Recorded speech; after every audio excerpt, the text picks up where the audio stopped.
If you've ever looked at a sports card in July or August and paid full price for it and thought, I swear this card was cheaper a few months ago, this video is about avoiding that moment. May is one of the most overlooked months in the sports card market. The NBA playoffs are in full swing, the NFL offseason hype is starting to build, and baseball is just getting going. But because all the attention on what's happening right now, a lot of cards are still sitting at lower prices. This is one of those windows where timing alone can save you a lot of money. Not because anything crazy is happening, but because certain players are out of the spotlight, inventory is sitting, and sellers are quietly adjusting prices on cards people will be paying more for later in the summer. I learned this the hard way for years, paying peak prices during the season for cards I could have got cheaper a few months earlier. That's what made me start paying a lot more attention to this time of the year. So in this video, I'm going to walk you through 7 sports cards worth hoarding in the month of May, not because they're hot right now, but because this is usually when they're cheapest before the next run-up. If you're new here, my name is Eric Michael. I've been buying and selling sports cards since 2015, and since 2020, I've helped thousands of people learn how to do the same. And if you want the full list and breakdown of everything I'm looking at, I put together a free PDF in the description below so you can save it and reference it later. Without further ado, let's get into it. Card number 1. You don't see me talk about this that much, but a 2023 Connor Bedard Young Guns PSA 10. This is a card that had a high of $940 during the hockey season. Hockey season's over. Hockey playoffs are going on. This card right now, while I'm speaking, is around $600. And usually hockey is not the biggest sport, but I believe getting in low could have some good upside in a few months from now. Number 2. This is a kind of a few cards in one. Ace Bailey, Cedric Coward, and Jeremiah Fears. Their Topps Chrome Refractor PSA 10s. You could really do any variation, but their Topps Chrome Refractors, the regular refractor, Ace Bailey does $230, Cedric Coward does $130, Jeremiah Fears does $80. These guys all will have high speculation and a lot of hype around July, August. I can see their cards going up, especially Ace Bailey. His cards really aren't that cheap right now. They're not expensive either, kind of somewhere in the middle. But the Jazz are going to be a pretty good team next year. They have a lot of really good young pieces.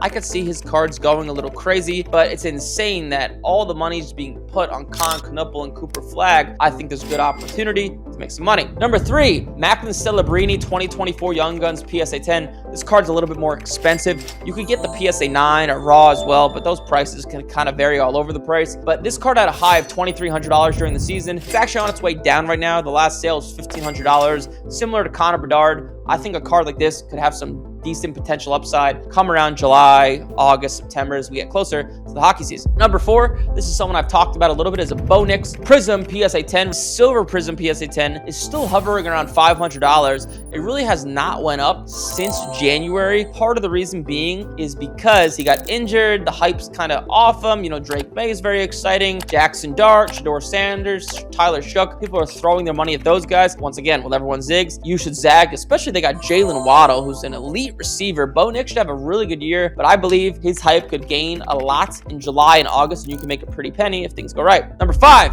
2020 Jordan Love Contenders PSA 10. Similar to Bo Nix, hasn't went up really at all since the beginning of the offseason, and the Packers are once again going to be a pretty good team. They really are every single year. And this card is kind of cheap. It's at $836, the last sale while I'm talking. This card at one point was worth over $2,000 pretty easily. Jordan Love, he's a solid quarterback. He's exciting. People like him. I think there could be a good opportunity to buy this card now and sell it in July and August. Number 6, this is a specific card.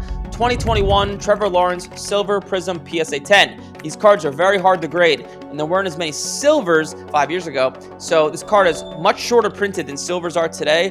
And also, PSA 10s were really hard to come by from that year of 2021. These cards were really, really hard to grade. Also, because the Jaguars are expected to have a good year, I could see his value rising. His value hasn't went up yet since the beginning of the offseason. This card right now is worth about $900. I actually bought one a few months ago for about $750, so you could see it's on its way up. Last card, CJ Stroud Prism PSA 10. This is a hunch of mine, and this is not financial advice, so anything I say, don't take it to heart. These are just my opinions. CJ Stroud, I think the Texans are going to have the best year in football. I think they're going to be the best team in football. I think they're absolutely loaded. I think people really aren't seeing that right now. CJ Stroud cards are very, very cheap. It kind of reminds me of Sam Darnold last year. You know, Darnold and Stroud, I'm not saying these guys are Patrick Mahomes, but they're on loaded teams. I could see his cards going up a lot in value, and even during the season, and I don't say that much at all. Once again, this is not financial advice, so don't blindly dump all your money into these guys. This is just my opinion, and I am wrong all the time. Hopefully that helped you out. There's a free PDF down below in the description. Like, comment, subscribe. I'll see you in the next one.